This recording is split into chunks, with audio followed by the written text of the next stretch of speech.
சன்னா பிரியாணி எப்படி செய்யறதுன்னு பார்க்கலாம்.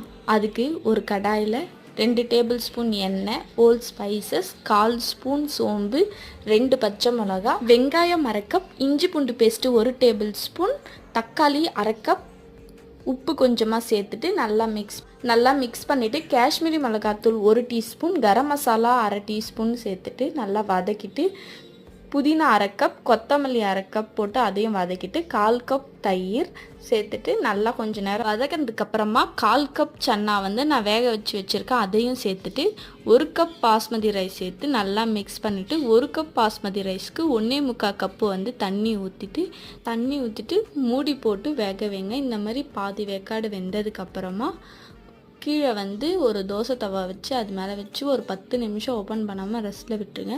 ரெஸ்ட்டில் விட்டு எடுத்தால் ரெடி. இன்றைக்கி நான் சன்னா பிரியாணி கூட கத்திரிக்காயும் தயிர் வெங்காயமும் வச்சு சாப்பிட்டேன்.